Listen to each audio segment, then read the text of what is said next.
It seems that Donald Trump will stop at nothing with his ongoing games of cat and mouse with the UN, international bodies and Iran.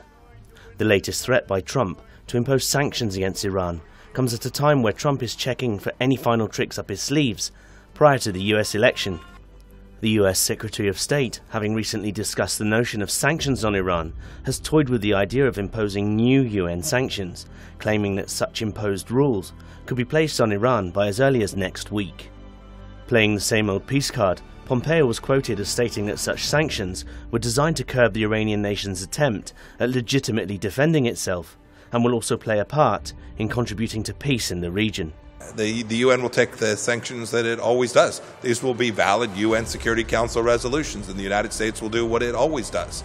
It will do its share as part of its responsibilities to enable peace, this time in the Middle East. We'll do all the things we need to do to ensure that those sanctions are enforced. However, there appears to be a huge flaw in the plan, with the UN stating that the US has no right to proceed with such acts, as the United Nations Security Council has overwhelmingly voted against such measures, with 13 of the 15 members voting against the imposing of new sanctions on Iran. So what is Trump's problem with Iran?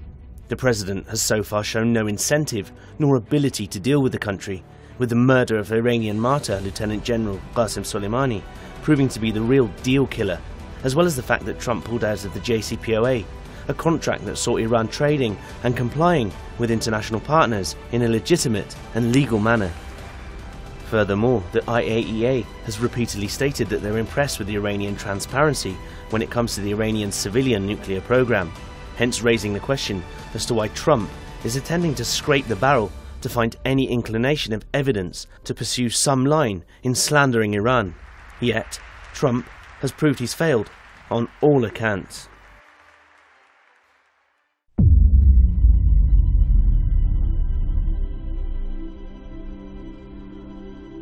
The defeat in the UN came as deep humiliation for Trump and is something that still leaves a bitter taste in his mouth, especially when it comes to Iran.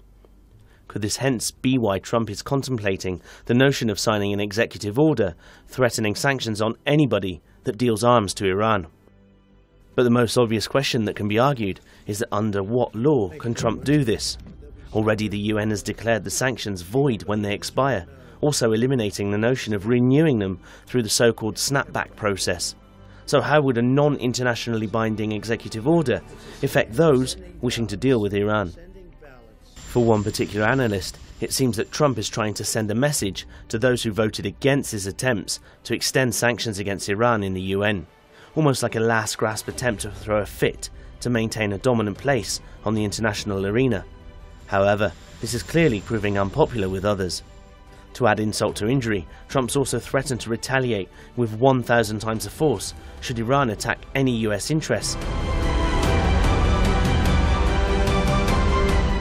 However, once again, Trump has shown that his words are stronger than his actions. When following the assassination of Lieutenant General Qasem Soleimani, Iran hit hard and heavy against the US airbase in Iraq, leaving Trump with his tail between his legs, as Iran provided the catalyst for US troops to leave the region, in fear of being targets should any future tension arise.